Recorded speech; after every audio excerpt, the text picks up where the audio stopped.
काय म्हणले एवढे म्हणले मी तुम्हाला एक त्याच्यावर लिहून देऊ का म्हणले मी म्हणलं नाही साहेब म्हणजे इथपर्यंत केलं त्यांनी. आता आपण दिलेला शब्द पाळला त्यांनी पाळा. आता मी पूर्ण काम केले बाप्पाचं माळाजवळ सोडून. माळाजवळ बी कसं जे तुतारी म्हणलं त्याला तुतारीन जे करण्यासारखं आहे त्याला कमळ. ते विलयतले माझ्या गावात 100-200 मतं जास्त होते कोणाला ताईला. ते बी करून घेणं गरजेचं होतं मला.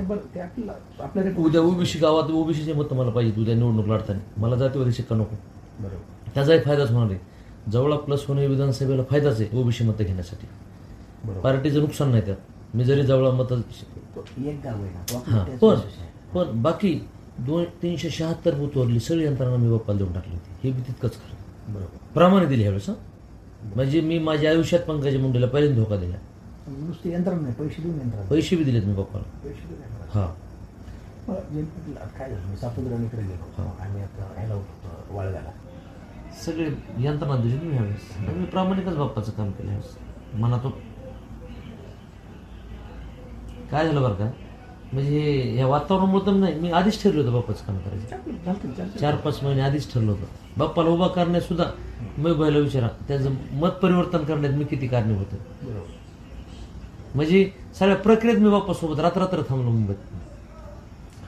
हे हरामखोर लय खालच्या पातळीवर. कोण धन्यानवाला अरे लय माय खाली म्हणून तर त्यांच्या बरोबर यायचं ना आपलं. त्यांना खेटू आपण काही विषय नाही.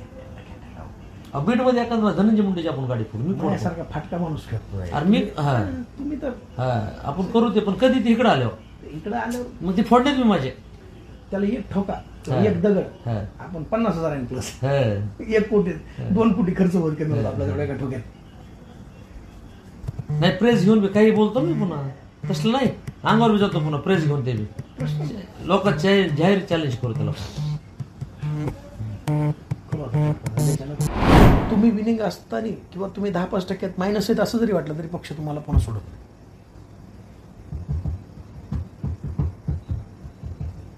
आपला प्रवेश घेऊन टाका ना. आपण 3-7 मधून लवकर रिकाम होऊ आणि प्रवेश तारीख ठरवून टाका. आपण काय करू आता उद्या महबूब भाईला बोलू आपण बसू तिघं.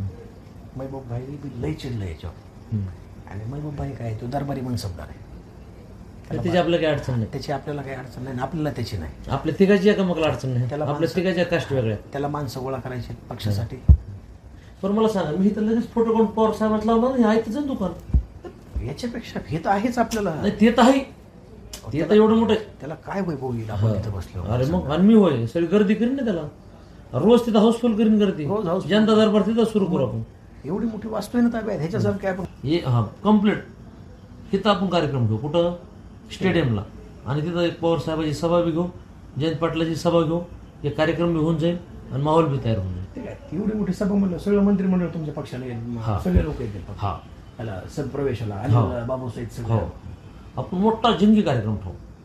संध्याकाळी 5-6चा कार्यक्रम ठेवू म्हणजे 6-7ला सुरू झाला पाहिजे. म्हणजे थोडंसं झावळ तालुक लोक जरा फक्त पावसाळा संपल्यावर करायला पावसाळा पिरियड मध्ये जमणार नाही. नाही तर मग वॉटरप्रूफ मंडप घेऊन करू. लवकर करावं लागेल आपल्याला. वेळ नाही तुम्हाला सांगा. निकालानंतर सगळे चित्र बदलणार आहेत. त्याच्यात ऐका ना 4 जूनला निकाल लागायच्या आधी आपलं ठरवा.